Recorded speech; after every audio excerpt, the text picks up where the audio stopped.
through this year's incredibly important and potentially life-altering vote, remember the Phantom? For an amazing mob that will be added to Minecarft. For those of you who haven't been a part of Minecarft Live before, here's how it works. Our developers came up with 3 different mobs that they think could potentially be a great addition to Minecarft for a variety of reasons. But you, the community of Minecarft players around the world, get to decide which one gets further developed and brought into the game in a future update, and which ones will live on only in our hearts as what could have been. Like you, little baby. I'll never forget you. Moving on. The actual winner of last year's intense mob vote was none other than the glow squid. If you haven't run into these majestic creatures swimming around under the stars on a clear night, you are really missing out. But that was last year and this is now. So here's what you need to do. We have 3 mobs for you to choose from, and there will be 2 rounds of voting. The first round, of course, will include all 3 mobs, but one will get voted out. In the second round, there will only be the 2 remaining mobs, then just one winner in the end. As in previous years, the vote will happen on Twitter. So if you don't already have an account, you'll need to quickly make one. And if you do have an account, make sure you're logged in. Then when I tell you it's time to vote, go to the Minecarft Twitter account and check out the live voting poll with all 3 mob options. Pick the one you want to see added to Minecarft and click to cast your vote. That's it. It's like super easy. Well, the clicking part is easy. The choosing part, considerably more difficult. Now that you know what to do, let's go over your options. And who better to talk about our 3 potential new mobs than someone who is tiny in size, but never in heart, the one, the only, Tiny Jens. Hey, Tiny Jens. So, can you help by telling What? What? I can't hear you. Hold on. Oh. I'll come up to the surface. Okay. We'll just wait. Oh, hey. Oi, oi, oi. Watch it there. Can you hear me now? What? I still can't hear you. Hold on. So impatient. Ooh. A little testy. Just Phew. wait. Oh, Tiny Jens, you made it. Can you tell our viewers all about this year's mobs? I'm actually very busy. I lost Tiny Agnes again. I had retraced my steps, and now I have to go all the way back down there. Oh, I'm sorry about that. But don't worry, don't worry. I know someone who can fill in for me. Great, thanks. Oh, okay. Bye, Tiny Jens.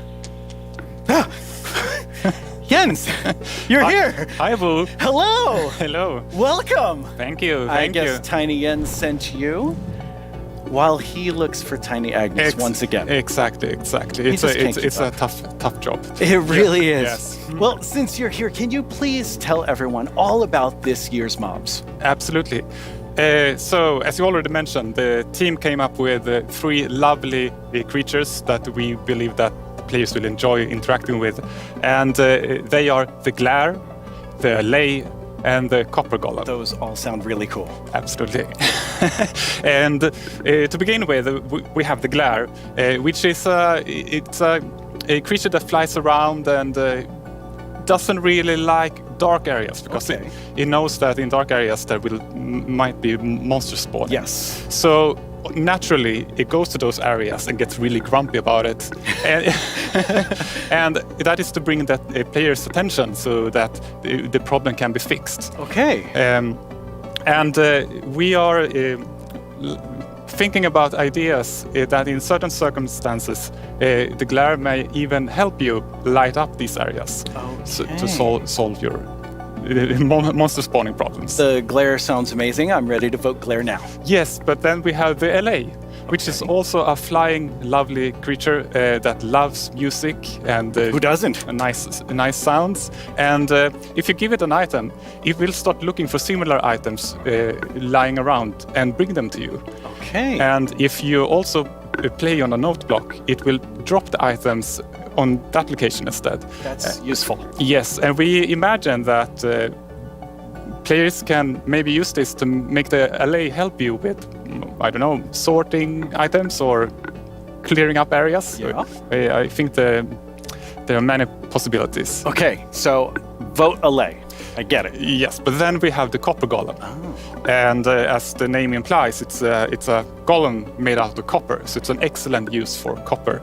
And it will also interact with you, and since it's made out of copper, it will over time oxidize and maybe turn into a statue. But don't worry, you can deoxidize it using an axe, or it actually carries around a lightning rod on its head, so a lightning strike can also deoxidize it. Wow. In addition, it loves pressing buttons a little bit randomly, specifically copper buttons. But it randomly presses. Yes, so that can also be used in some interesting contraptions, we believe. That's amazing. So copper golem, LA, glare, all sound good. How do people choose? I think it's going to be quite difficult. But you've given them a lot to think about. So I think people will figure out what they like the most. Yes. Well, thank you so much, Jens, for coming by. I have now a creator question for you. Hola, soy el 997 de México y tengo unas preguntas para ustedes. Primera pregunta, ¿cómo deciden qué mob poner a votación cada año? Segunda pregunta, ¿cómo se le ocurre al equipo cada nuevo mob? Última pregunta, ¿se basan en los comentarios de la comunidad de fans o es inspiración del equipo? Okay, those three questions I think everyone who wants to know the answer of. Yeah, well, ideas and inspiration can come from many places. Sometimes it just spontaneously appears when you're walking around in the park, or often you play other games, watching movies, or playing Minecraft. And the community is also a great help. They have so many ideas and they do so many fun things. So we have a lot of ideas to work with, and we need to figure out which ones do we want to do next. And a good way of doing that is actually playing in the game and see which areas that can be improved. I lost my train of thought. There's so many different ways that these ideas come, and that's really exciting to hear. Yeah. So when the community votes on a mob today, that mob is going to move forward towards being in Minecraft. How finished already is that mob, or is there a lot of work to do? Well, of course we have the big concept that we wanted to do, but once we have the mob in the game and see how it interacts with the areas and other mobs and items, that's when you kind of find the last magic little details to make it really great. I like hearing about the last magic details. Yes. Well, thanks, Jens. You've given everyone a lot to think about. All right, now you know what your options are. And if you already knew, you know a little more about them. Soon, I'll let you know when the first voting round goes live. For now, let's take a look at something pretty fantastic coming to Minecraft that you don't even have to vote on.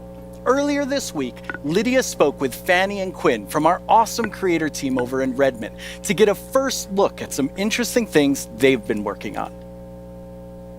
Each year, we show you some of the cool new things made by our creators for Minecraft Marketplace. This year, we're going to do that and show you how to start creating Minecraft things yourself. I finally made my first mob. It's very weird. Fanny and Quinn are here to tell us all about how we can all become creators. Hi, Fanny and Quinn. Hello, Lydia. Hey, Lydia.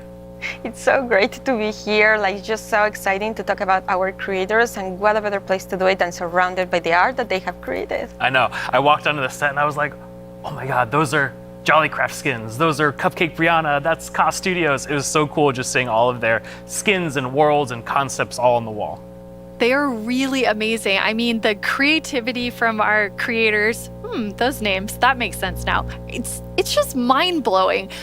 Before we get too far in, though, we should probably explain to everyone what is a creator?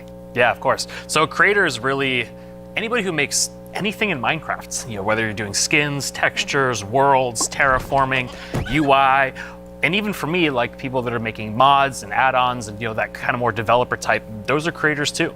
Definitely. For me, the way that I always like to think about it is that a creator is anyone that makes something in Minecraft and then shares it with someone else. And that can be like little Mac sharing it with their friends at school, or that could be a team of creators that sell something in the marketplace.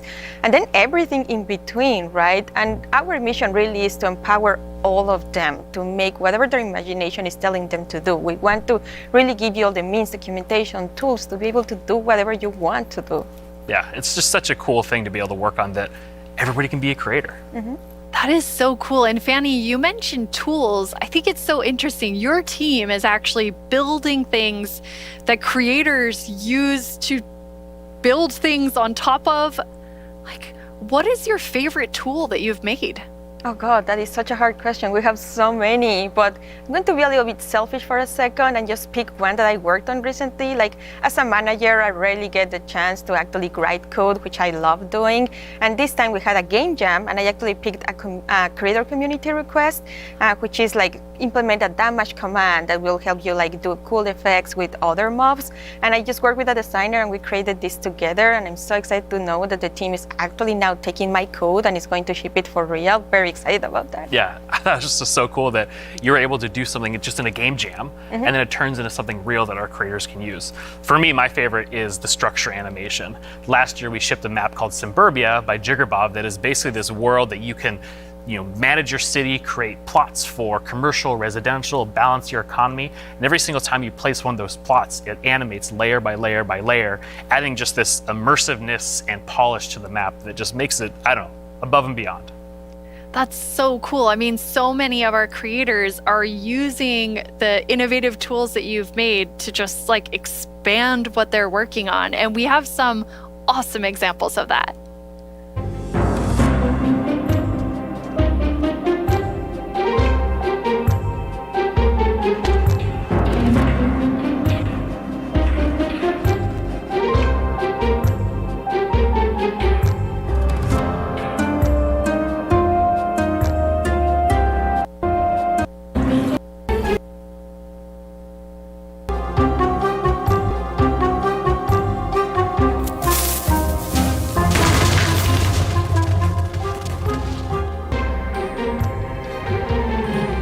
I love how many examples there were of creators just using those tools in all different ways.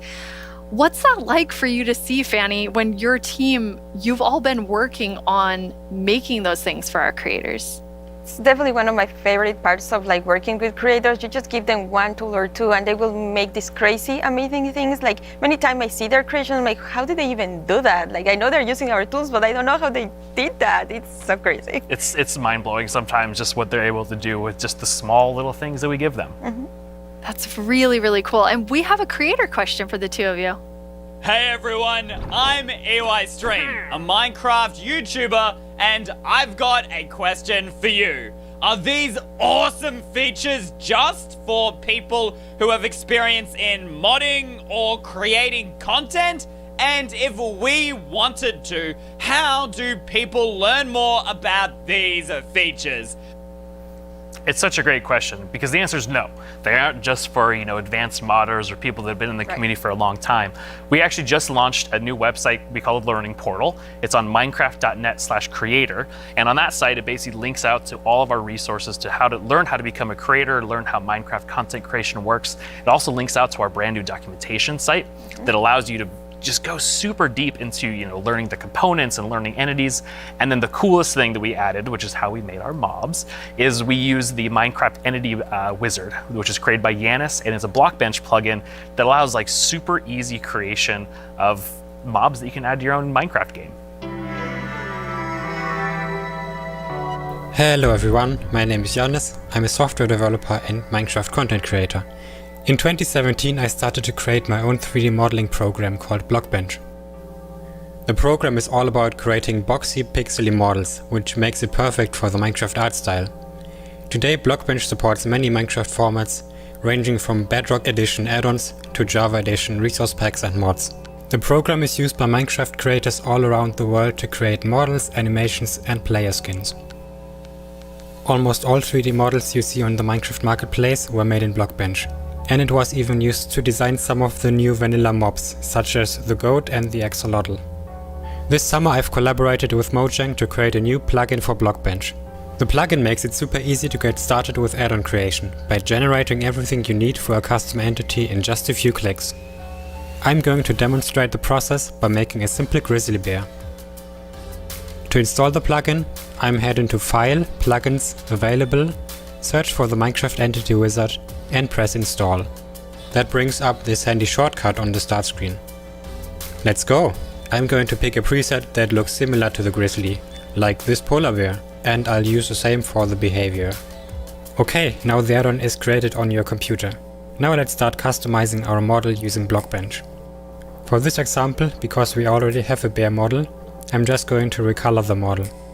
Of course, you could also change the whole model to turn it into something entirely different, like this butterfly that I made, and is based on the vanilla bat.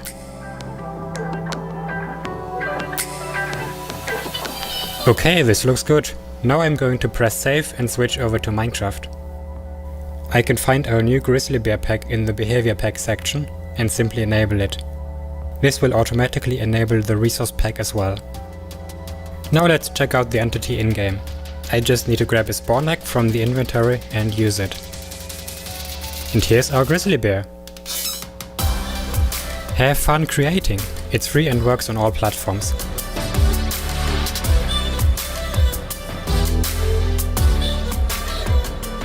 I already told you all that I made a mob, but actually all three of us made mobs because we wanted to showcase that anyone can be a creator.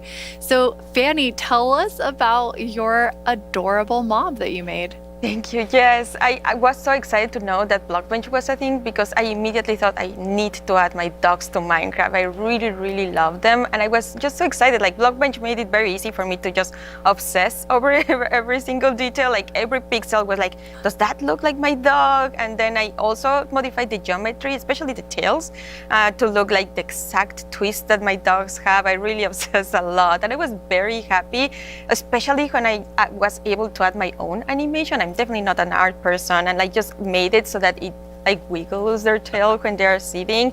I was just so happy to be able to do that. They turned out so good. I thought it was super cute that you're able to get both of them in there. Thank you. So me being kind of born in the Pacific Northwest, outdoorsy. I mean, I'm wearing flannel on the stage. I wanted to kind of pull something from that nature. So I made Evelyn Evergreen.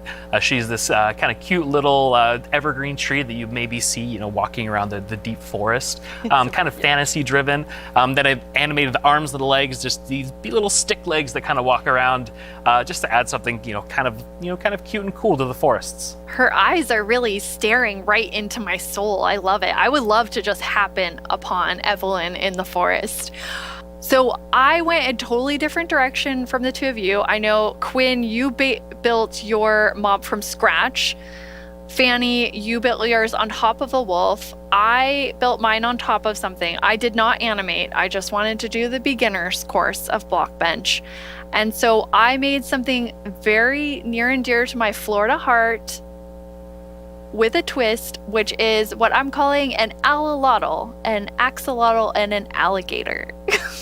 It's kind of like a little dragon. It does look like a little dragon. It's a pretty good mashup there. I think it's great.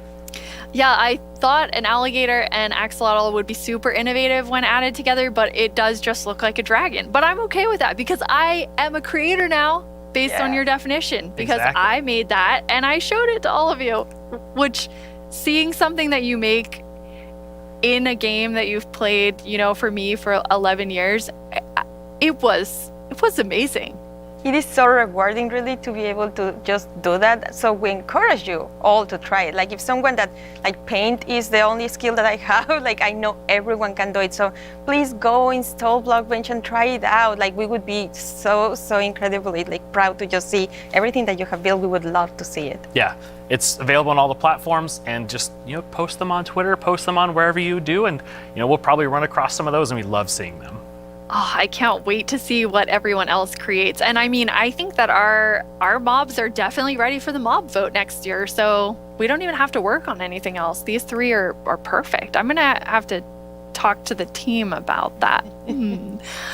So we're not professional creators, obviously, by our mobs, even though they're lovely. But Quinn, you get to work with people who this is their full-time job, making Minecraft content for Marketplace.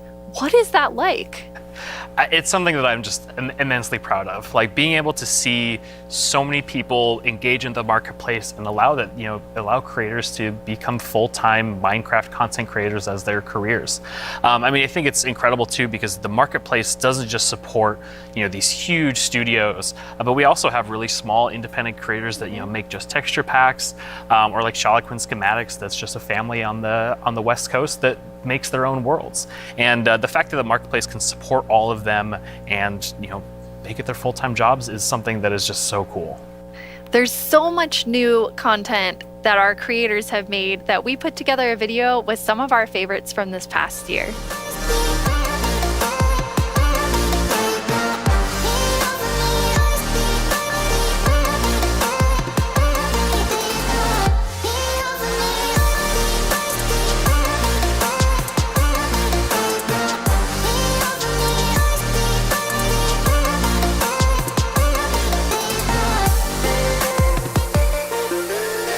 It almost feels like a dream that I'm making a living making content for the marketplace. It is the best job that I could possibly ask for.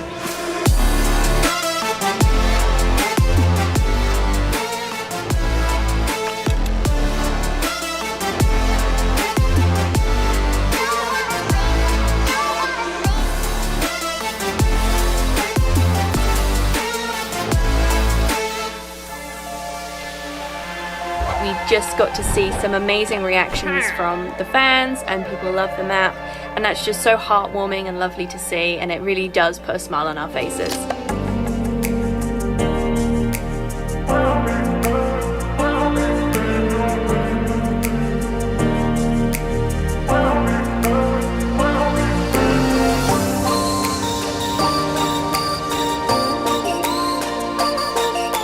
The thing I like most about creating inside of Minecraft is the community that's been built up around it.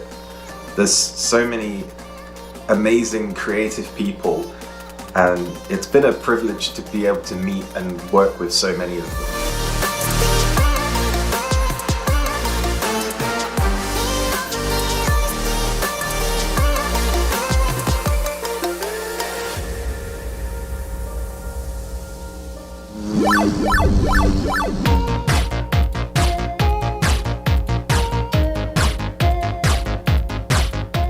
The end of podium in the middle. Oh no! Spoilers!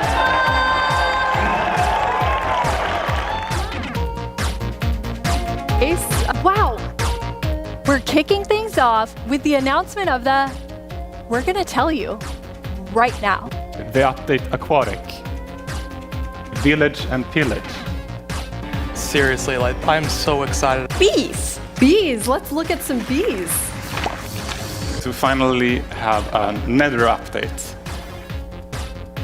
Holiday update will have the cats, pandas, bamboo and scaffolding. Caves and cliffs update.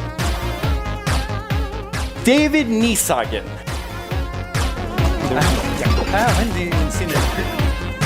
I am the one that gets to decide how difficult the bosses are. こんな感じで The results of the first vote are in. The winner is Tiger! Mountains. It's the Glow Squid! This is your chance to have a say in what goes into Minecraft.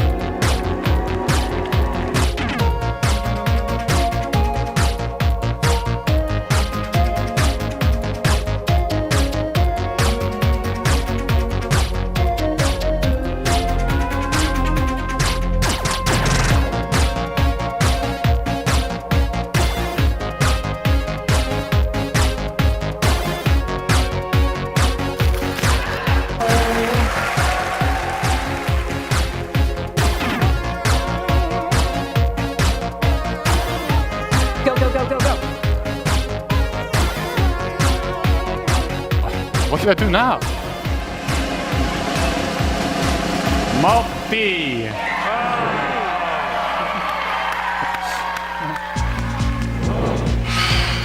10 years ago, I stepped on the Minecon stage for the first time. I still get nervous and excited every single time I'm on this stage, but mostly I feel incredibly honored to be in front of you. I hope what you see and feel from each of us at Mojang Studios is our passion for Minecraft and our gratitude to all of you in our amazing community. Okay, now before I get even more sappy than I was, let's head over to Voo and hear more about the adorable mobs that you must pick between.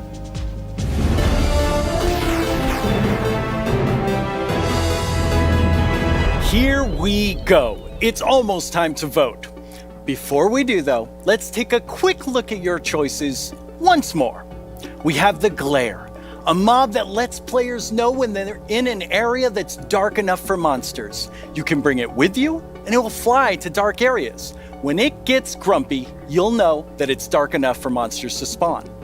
Then there's the Allay. If you give it an item, it will collect matching ones for you. It also loves music, so if there's a note block nearby, that's where it will drop these items for you. And finally, the Copper Golem, a little golem that you yourself can make out of copper. They oxidize over time and will eventually freeze into statues.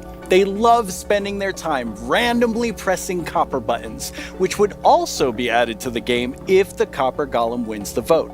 So those are your choices, and they are all so amazing. How will you choose? Jens gave us a lot to think about, and now you need to decide which mob you think you'd enjoy the most during your time playing Minecraft.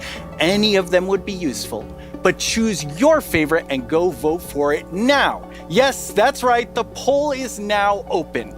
To cast your vote, make sure you're logged into your Twitter account, go to the Minecarft Twitter account and find the freshly launched poll with all 3 choices. Don't forget to click on the mob you most want to play Minecraft with. You can do it right now. After the first round of votes, I'll check back in with you so we can open the final round. Greetings, my name is Narrator, and I'm the star of the Minecarft YouTube channel. And I'm Marilla. I'm the actual star of the Minecarft YouTube channel. We're here to tell you about all the excellent shows you can watch on our channel. Subscribe tomorrow. Don't you mean subscribe today? No. How do you spell Minecraft? What even is Minecraft? These are just some of the questions you can ask our studio's brightest minds on Ask Mojang. We've actually received a question for us just now. Do you think making a video game is the easiest thing in the world? No. Literally no one thinks that. Well, I did. Until I started watching this informative series that goes behind the blocks of every part of Minecraft Dungeons development. Do they show the footage of you tearfully begging to be put in the game? Maybe in Series 3. Meet a Minecrafter interviews some of the most incredible members of the Minecraft community. They asked me to appear on it, but I was too busy being young and cool and attractive and not lying. Okay. With so much happening in the world of Minecraft, it can be easy to lose track. I myself only recently learned that blocks have been added to the game. Subscribe to our channel and you'll be the first to see our announcements, trailers for new updates, upcoming games, and the exciting future of Minecraft. Are you sure that's the right footage? Finally! This is our peerless show that tells you Minecraft's most scandalous secrets. Every month, We're out of time. Bye! No, we're not. We still have a few seconds left. Have a great Minecraft Live, everyone. No! Don't forget to subscribe to the channel and only watch my...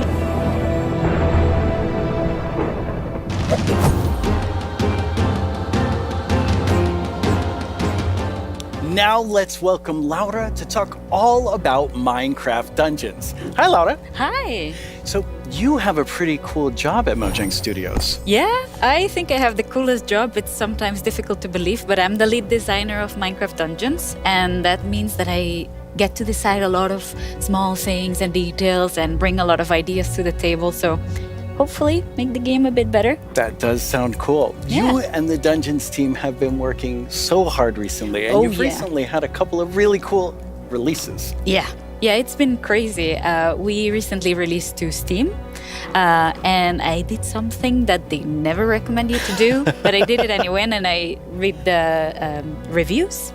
And That's dangerous. Yeah, it was, but it was so positive. It was so full of excitement and love for the game, and yeah, we were so proud to see how much the community loves it. So yeah, we were very happy.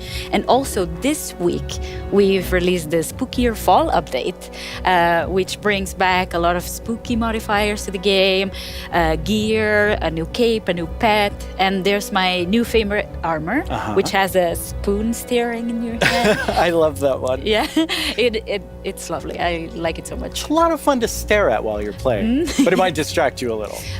Hopefully not too much. So those just came out, but we also have some new and exciting things to look at that haven't come out yet. Yes, let's check it out.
That video is so exciting. Yeah, I love that trailer so much. It has so many details.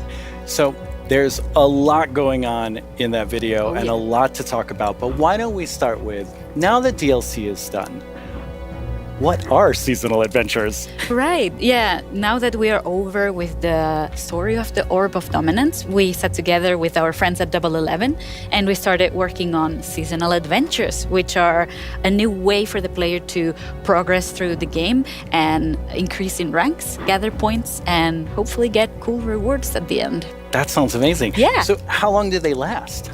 Right. Seasonal adventures, although the name is seasonal, will be infinite technically. Okay. So for instance, say we release seasonal adventure number 2, you will always be able to go back to seasonal adventure number 1, gather some rewards there, go back to number 2, gather some rewards there. So it's a bit up to you what you decide to do with it. That's amazing. So it just lasts forever. You get the new content and you still have the old content. All the content. And speaking of content, what are some of these new things that players can unlock? Right, yeah, we added tons of new rewards that are completely new to the Minecraft universe, some old, some new. We have tons of new pets. We have things like the duck and the fox, and I am so in love with all of them. We have flares, which are new VFX that you can apply to your character. So whenever you drink a potion or you beat an enemy, you get to show off a little bit and get some shininess there. Also, we got in some emotes, which are these little dances or little expressions you can do with your character. Show off a little. Yeah, exactly. And have some fun with your friends. Why not? Like we see here, having a party. Also, we added tons of new capes because everyone loves capes. They do. And tons of new skins, just in case we were missing. That's a lot of skins. Yeah, that's a ton of skins. Yes. Well, now we have a question from a Minecraft creator. Right. Hey, Strawberry17 here, and I have a question. Will there be free content included as a part of seasonal adventures? The answer is yes. We always try to make sure there's content for everyone, regardless. So for seasonal adventures, there'll always be a free track and a track you can pay for. So there'll be different rewards in each, and you'll be able to get whichever you want at any time. So yeah, we wanted to cater everyone. That's great. So how do you earn rewards? Right. You will be able to get adventure points all throughout the game, meaning that doing the regular stuff you do, you'll get them. Like, say you beat a daily trial. At the end of the daily trial, you get adventure points. Also, we implemented new weekly challenges. So we'll ask you, like, this week, if you beat 100 zombies, you'll get extra adventure points. That's a lot of zombies. Yeah, but people do it so fast. I'm always so impressed. And also, the best way to get adventure points is in the tower. Okay, the tower, which we have not spoken about No. yet. So what is the tower? The tower is another free single-player feature that we've added to camp. So you'll be able to see this gigantic tower in the camp. I love how it turned out. And it is a space with 30 different floors, each floor harder than the one before. And you'll get to fight in arena mobs. You'll get to fight bosses. You'll get to meet some new tower inhabitants. And yeah, hopefully explore around and be able to test your skill. So you will start with a completely blank character from the bottom, and you'll be able to find new gear as you progress. Okay. So yeah, the floors get more difficult, your character gets stronger, and you can test your skill. That sounds really fun. So let's take a look at some live gameplay of the tower right now. And for that, we have JP. Hi, JP. Hello. How do you like my throne? I think you stole that throne from the Arch Illager. I think he stole it from me. Looking Speaking so of sharp. my stuff, let's go loot the tower. Nice. So what are we seeing here, Laura? Right, so we prepared some special floors to showcase here. So this is an example of a very early floor in the tower. So if you see JP's tower avatar has very little amount of gear. And yeah, you'll be always have the context that you're high up in the tower, Looks right? so cool. Yeah. We also wanted to make sure that the tower was this whimsical, magical space. So yeah, we have a boat, we have a river, why not? So you'll be able to find a ton of magical spaces and new characters to meet. So yeah, this level is quite easy, as you can see, since it's very early on. Yeah, JP's doing really well. Yeah, exactly. Oh, and we can see a sneak peek up there in that balcony. That's our tower keeper. Very cool. Yeah, that's a character that will guide you through the tower and yeah, will guide you around and ooh. Wow, JP did really well. Yeah, Maybe it was, he was a little so fast. too easy. Yeah. So each of these levels generates itself, but you can come back for up to 2 weeks and replay the same thing. Right, yeah, our tower runs will be seeded. And they will change every 2 weeks, meaning that for 2 weeks, you'll be able to learn what happens in every floor. So say I reach floor 5 and I get defeated at floor 5. So then next time around, I'll remember, I should have chosen a different weapon and then I bet I could have done it. So yeah, you can share those tips with your friends and you can learn together how to go through the tower. Yeah, practice and get better. Exactly. All right, let's give JP a real challenge now. Right. We're gonna go up the tower to a much higher floor. Right. You ready, JP? Let's do it. Right, so here we've prepared a sample of what a harder floor could look like. So we try to add new exciting combinations of mobs that we've never had before. So JP is right now fighting jungle mobs, but there'll be ice mob together with them, and there'll be some new mobs. Here you can see some tower wraiths that spawn fire in different new combinations. We also will have tower guards, which are extremely bulky guards. We even have a ghast in the mix, and JP is getting sniped by it. So we're getting that's a tower guard right there. So yeah, we're getting tons of new combinations and new ways to experience the game and defeat mobs and find strategies. The ghast looks really difficult. Yes, it is. JP's not doing so good right now. No. Let's see. Oh, JP, that was a valiant attempt. Yes. Really, really good. That was so good. So, you've talked about so many new things, but Yeah. when will people get to see them? Right. We'll get to see them. Hopefully, everyone will get to play in December. December. So, very, very soon. That is very soon. Thank you so much, Laura, for coming by. This is all very exciting. Thank you for having me. Let's take one last look at some gameplay from the tower.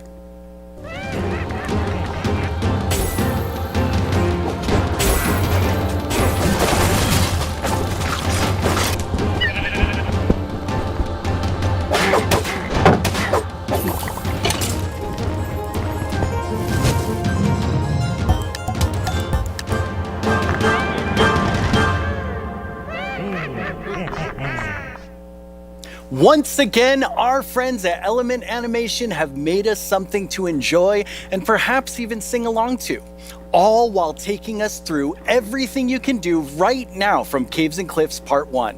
Try not to get this one stuck in your head all week.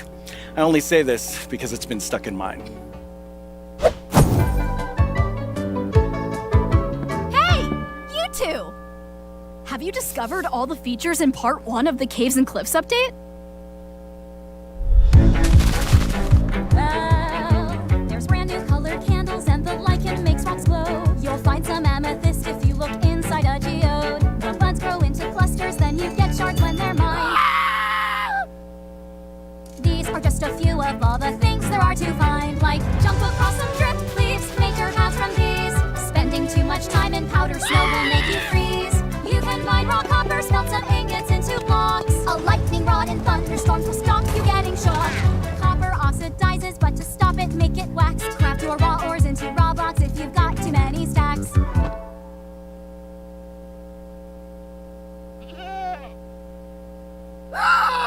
can find axolotls in the water underground. Put them in your bucket, you can carry them around. There's glow squids way down here, they fill their caves with light. Make a sign using their ink, make the glow frame super bright. There's dripstone blocks and deep slate versions of the ores. There's so many things here to explore, and there's so much more. There's so much more. Oh, well, it's been quite the turnout for our first round of mob voting. You have made your decision, and now one mob must go. We had the Glare, the Allay, and the Copper Golem. But you, the community, have spoken, and now one mob must leave the race. And that mob is the Glare. So that still leaves two amazing mobs to choose from. Which one do you want? Will it be the Allay or the Copper Golem? How do you see yourself playing and interacting with them in the future? Which one will make your game life easier or more fun? Or like the Year of the Phantom, way more terrifying? Don't worry about what anyone else wants. This is all about you and how you want to play Minecraft. But make your decision quickly because it's time to vote again. There's a brand new poll just posted to the Minecarft Twitter account with only these two mob finalists to choose from. Make sure you're logged onto Twitter and click the mob that you just can't wait to spend your days and nights with in the game. Your vote really counts, so don't miss out on your chance to change Minecraft. I know who I'm going to vote for, and I think I can see Jens voting right now.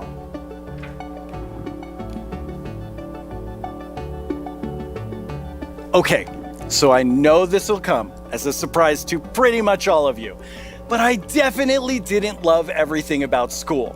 Maybe that would have been different if I had Minecraft in my classes. Minecraft Education Edition is available for schools, homeschools, and after-school programs. You can explore awesome education content in Minecraft Marketplace. Learn about everything from sustainability to ancient worlds, even how to speak new languages, all in Minecraft. The coolest part is seeing how with Minecraft, the students often become the teachers. When I tried becoming the teacher in my 5th grade science class, well, let's just say it wasn't appreciated. But anyway, let's take a look at how Minecraft is being used in classrooms around the world by kids who didn't get in trouble just for telling everyone that homework was canceled forever. Young people all over the world are using Minecraft to explore issues that matter like social justice, climate change, and indigenous rights. We have different classes such as Braille and Sign Language. We reached out to one of our teachers who learned Braille and she taught us a thing or two. Take a look at what these girls built, a school of the future. They thought about clean energy and inclusive design. An interesting fact about our building is that we used coding to build a playground. It was very fun to make. Students in India and Malaysia translated ancient myths into Minecraft worlds. Under the guidance of my educator Kamal ma'am, I would like to present to you an indigenous tale, Chiri and Ka, from Punjab, the land of 5 rivers.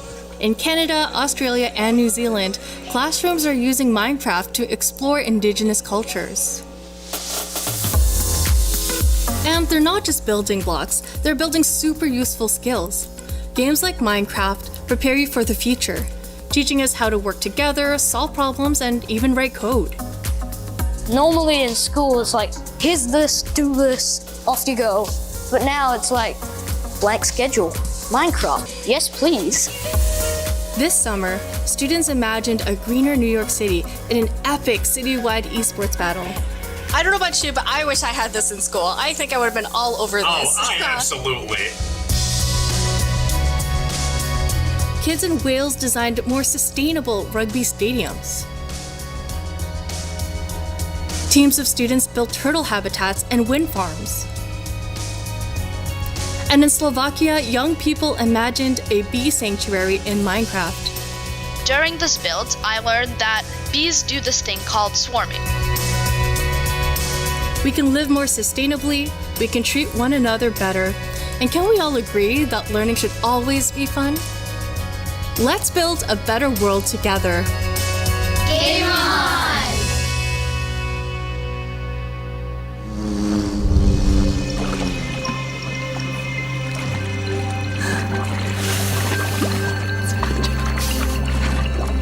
Now it's the big moment. Let's talk to Agnes about the next update. Welcome back, Agnes.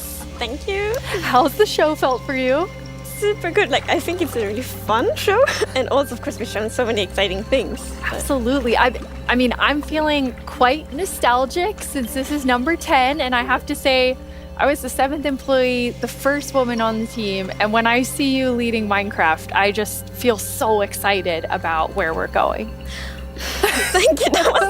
That was very sweet of you. And of course, we many that lead it together. But I'm like the creative lead, and I'm super happy about that. But it feels quite surreal because I also used to be a Minecraft player and love this game, and I'm very happy and lucky to be here. Yes, I think we all feel that way, and it's so cool having so many people on the team who play and love it and care about it, and like we all feel like.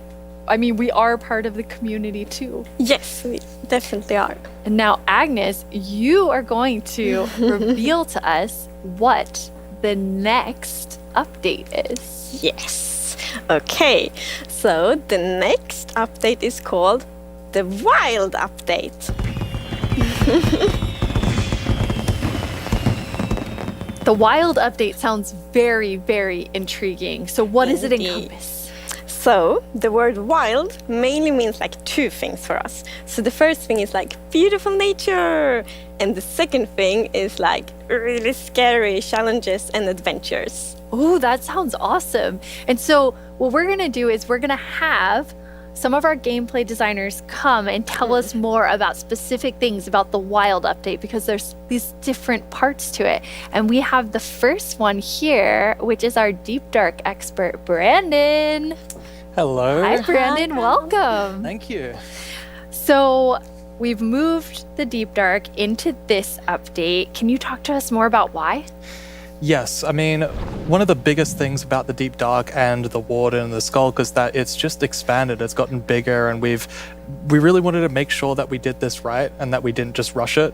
That includes even unique loot inside the Deep Dark as well. And yeah. We also want to make sure that let's actually look at some of the new things that we have in it right now, which is the ancient cities. That's awesome. I can't wait. Oh, wow.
Wow, it's like both beautiful and terrifying at the same time. Like I have so many emotions when I look at that deep dark biome. Yes, I mean, we really didn't want the deep dark biome to just be, caves or just skulks spread around. We wanted it to add a bit more mystery to it.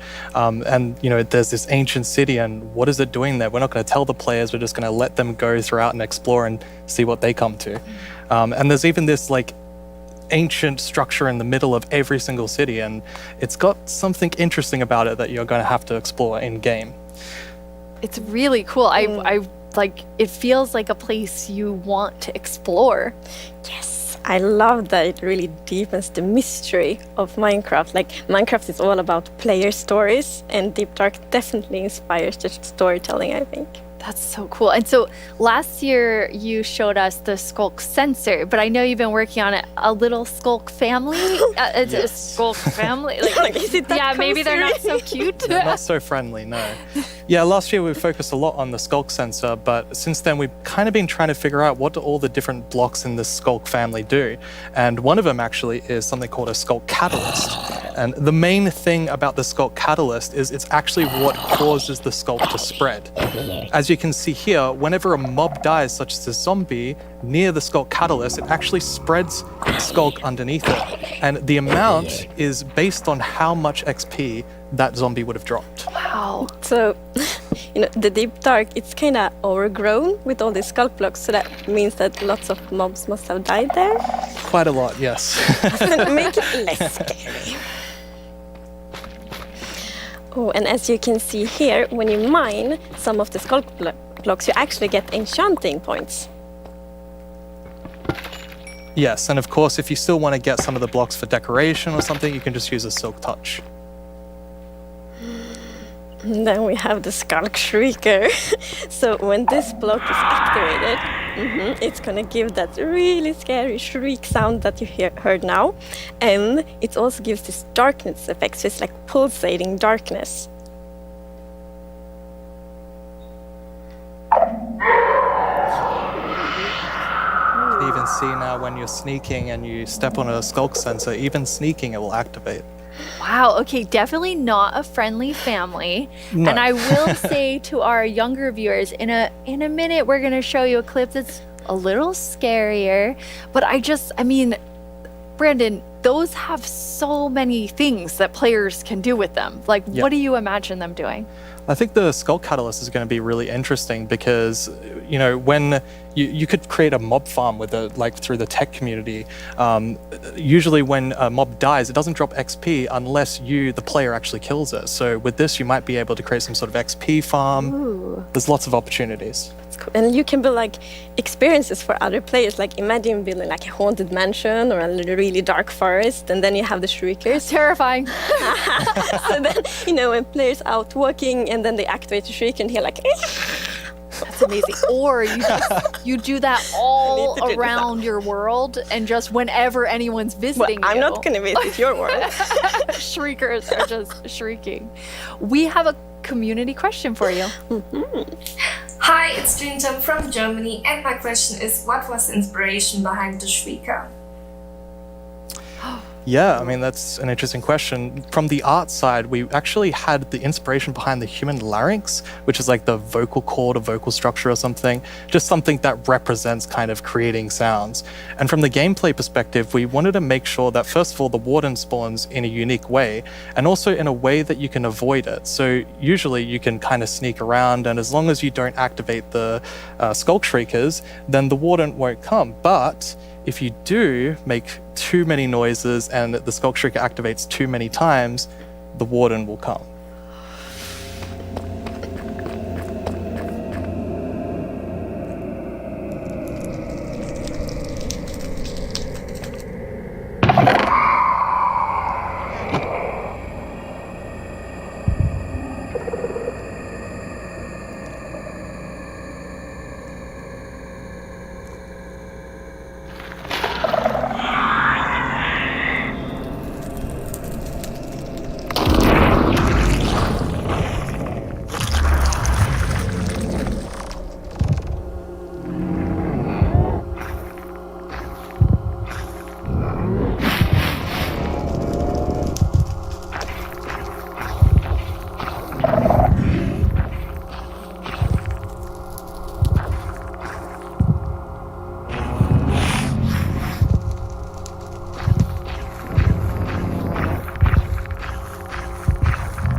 I'm kind of back to thinking that the Skulk family is very adorable and sweet after seeing that. Wow, there is a lot there, Brandon. Definitely a lot to unpack. I mean, the first thing is that the warden actually emerges underground. So that means you know that wardens are kind of in the deep dark, in the walls, under the floor.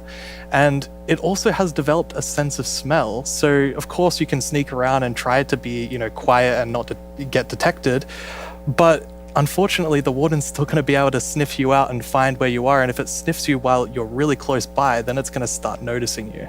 Wait, so basically the warden is like, smell that? It's happening. And just like going for the Pretty players? much, yes. It's not going to be fun for you. No, and I love that we're adding that sneaking gameplay, because we haven't really had that before. So you are in the deep dark, everything's super dark, and you're sneaking, trying to find the treasures, trying to avoid the warden. I think it's something really exciting with that. It's really, really cool. I mean, I think you have definitely upped the terrifying level, Brandon, and I just love how much you've expanded the deep dark to feel it's so immersive. Yes, definitely. It's really amazing. Thank you so much for joining us and scaring us half to death. No worries, that's my job. He's our expert. Like, if you want to do something scary, it's like, Brandon. Thanks, Brandon. Thank you so much, Brandon. So, Agnes, the deep dark is one part, this sort of very adventurous side of the Wild update, which the name is starting to really become clear after talking to Brandon. And then the other part you said is really this more of that beauty and, the atmosphere of Minecraft. Yes, so we want to celebrate the wilderness of Minecraft. And one thing we want to focus on is immersion. So when you play Minecraft, we really want you to feel that you're inside the Minecraft world. Actually, like we are now. It's so beautiful. And we also want to focus, or have focused, on biome diversity. So we want to find a unique identity for different biomes. For example, the birch forest, as you can see in this beautiful concept art. So in the birch forest, we want it to be light and peaceful, and the sun reaches the ground, the trees are taller, and the flowers, things like that. It's really beautiful. It looks very Swedish in the birch forest. That's true. That's actually a very Swedish forest. Yeah. It's gorgeous. And then you have, you want to add more atmosphere to the different biomes, but there's one biome that you want. I mean, I would say you're giving it quite an overhaul. It's getting a lot more in the Wild update. Yes, that's true, and that's the swamp. Oh, our art team is just so amazing. It's such a beautiful concept art, and as you can see here, the atmosphere is really different from the birch forest as well. It really is. It's amazing. So we have another one of our gameplay designers here, and our swamp expert, Corey. Welcome, Corey. Hi, Corey. Hey, it's absolutely wild to be here. Oh no, Corey. The puns are so quick to start. It's Corey after all. Yeah, it's very on brand. So you're going to tell us about all of the, there's a lot of exciting things coming to the swamp. So what are we getting? Yes, there are a lot of awesome things coming. The first of which is the boat with the chest in it.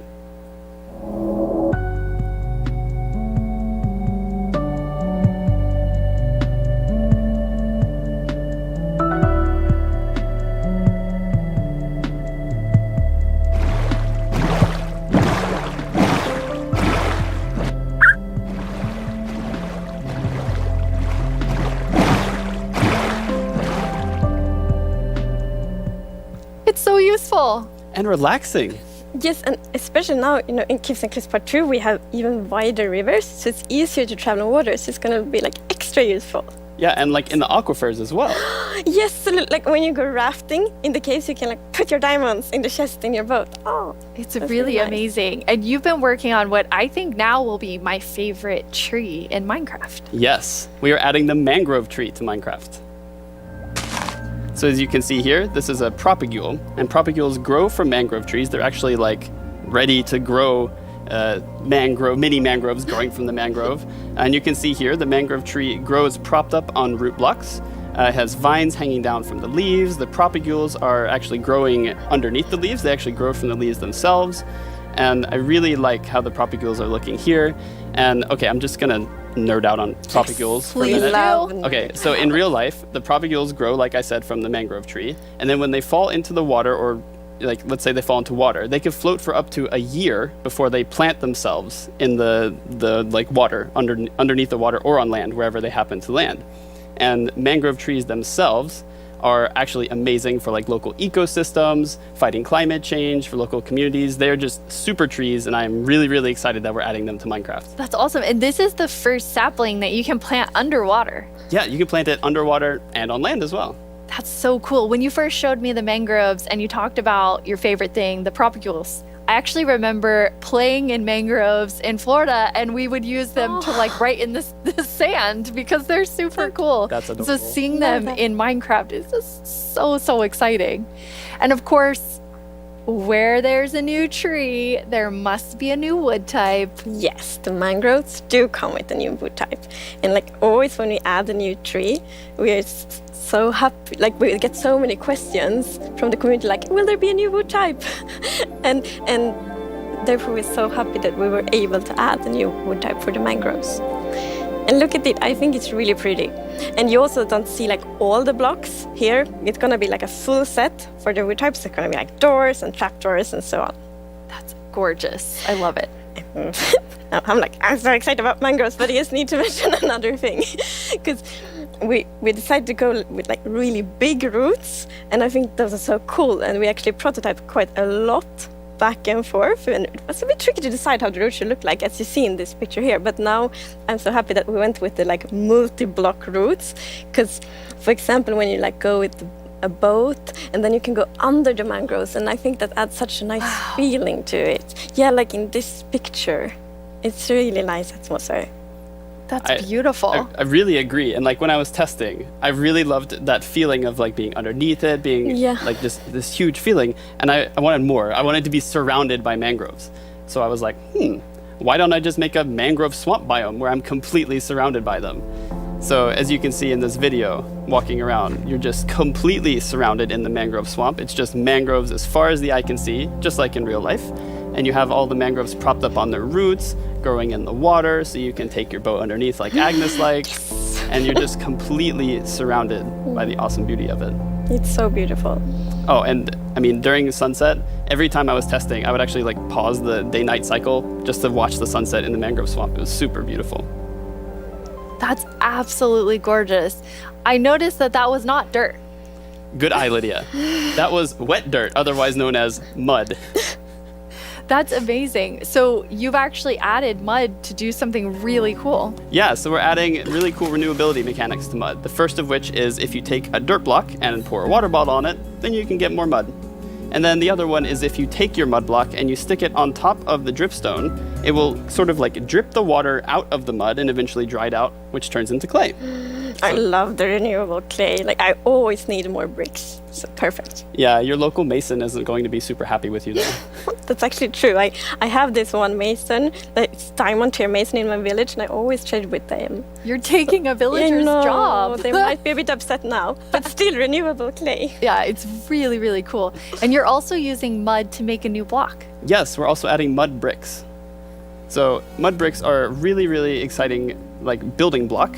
And as you can see here, the brick texture is actually different than the other stone bricks that we have in the game. So they're sort of smaller, more compact, but it is really cool like to build with. It matches a lot of different block sets, and I'm really excited to build with them. I just love the look of them. They're awesome. So beautiful. We have a creator question for the two of you. Uh-huh. どうも、おこぱにちプチプチです。私からの質問はね、こちらになります。どうして泥レンガを追加することにしたのでしょうか？ I'm so excited they asked this question because I really wanted to answer it.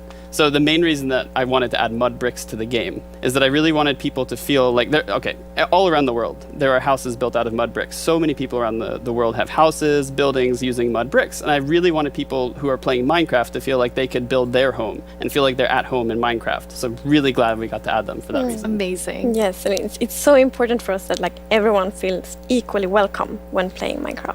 Oh, that is absolutely amazing. Now, so we have like amazing new trees. We have mud everywhere. We definitely need something very cute. Yes. Well, very cute and quite derpy because we're adding frogs.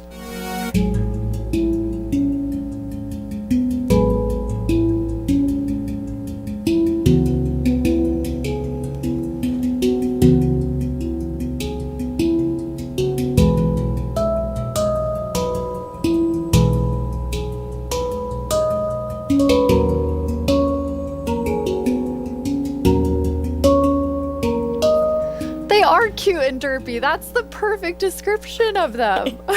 The croaking is amazing. And did you see the one that jumped like backwards? One fell in the water. Silly frogs, yes. And they do love to jump around, and especially on lily pads, and actually also on big drip leaf, because I mean the big drip leaves kind of look like lily pads. But the funny thing with that is then when they jump on top of the big drip leaves, it's gonna tilt and then they fall down. One of them did. It just maybe it's a like frog slide. Oh. And you're adding another little tiny creature to this update. Yes, the fireflies. So you can see them roaming around, adding a lot of ambience to the swamp, making it feel just nice and cozy at night. But really, my favorite part of them is just making the world come to life, like feeling like there is life going on all around you. And oh yeah, also their frog food. Yeah, forgot to mention that. They're frog food. Poor fireflies. Yes. Yeah, but look how happy the frog is. Yeah, and they're beautiful frog food. So you can both enjoy them in the atmosphere and the frogs get to eat. So that's, you know. Everybody wins. Now, we're calling them fireflies, but Corey, is that what you called them growing up? Actually, no, we called them lightning bugs. I did too. And in Swedish, it's eldflugor, and that's actually literally translates to fireflies. Okay. It's very interesting. It became like a lot of people talking about what you called it growing up. But we're really excited to have fireflies or lightning bugs in the game. I want to know more about baby frogs. Yes, so all baby mobs in Minecraft are just like tiny versions of the grown-ups, but with frogs we're actually adding tadpoles.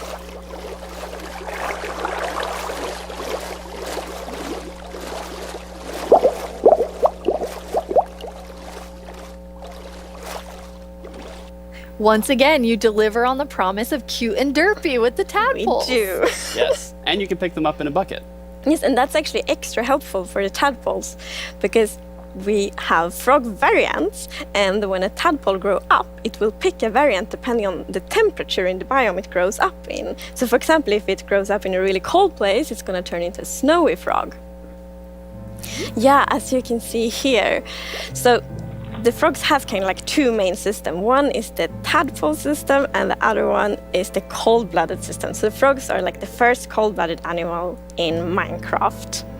And in real life, there actually are frog variants that pick a color depending on, or they adapt their color depending on temperature. And we wanted to have that in Minecraft. We wanted to Minecraftify it. So therefore, the tadpole's going to pick a variant instead, depending on the temperature.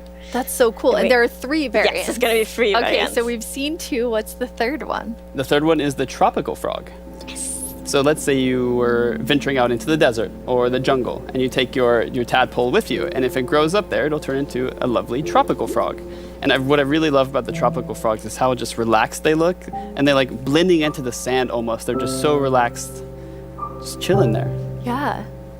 Yes. And I think there was a reason that they were colored that way. There is a reason that they are white. So I was reading a lot about frogs. Always when we had something new, we read up a lot. It's super fun because we can be really geeky. And then I learned about the real-life frog that's called grey foam-nest tree frog and lives, for example, in Angola, Botswana, and Kenya. And that frog can actually turn almost white to avoid overheating. So that's like the inspiration for the tropical frog in Minecraft. I love all 3 of them. And you have these different color variations, but you also have something else special about the frogs. Yes, so each frog variant is going to have something unique that will be useful for the players. But we actually don't even know what that is yet, because we are working on the frogs right now. That is so cool. So Corey, which frog is your favorite? Oh, it's got to be the snowy frog. They look so cozy. Ooh, I'm tropical frog. I'm very interested to see which one the community loves the most. I love them all of them. Yeah, exactly. Thank you so much for joining us, Corey, and taking us into a deep dive of all really cool swamp things. Yeah, happy to be here. Thank you, Corey. Thank you, Corey. I'm just going to hop on out of here. Bye, Corey. So many puns. I like that, though. This is quite an awesome update. And I mean, I really see the name for the wild update. You get a bit of everything in it. Yes, and I love the contrast. As you can see in this pretty concept art, it's really like that beautiful nature and the super terrifying deep dark. And I love that contrast between these two things. It's absolutely amazing. Well, we're getting close to the end of the show, and as always, the time has flown by, and a lot has happened during this show. So let's look back at some of the biggest announcements, and then we will reveal the winning mob.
Now it's time to see what mob you chose to add to the game. Hey Jens, do you have the results? Yes, I have them right here in my chest. Wow! Really exciting. You really came in style. Here you go. Thank you so much. That looked really comfortable. Okay, but now it's time to announce the winner. Okay, and the winner is the LA. Wow! Yes, I'm super happy about that. It's a lovely, lovely mob. That is so exciting. So Agnes, when can everyone expect the LA? So the LA will be included in the Wild update, and it's going to be released next year. Next year, the Wild update with the LA. I can't wait. Thank you all so much for joining us. Minecarft wouldn't be what it is today without all of you from all of us at Mojang Studios. Thank you so much. Bye.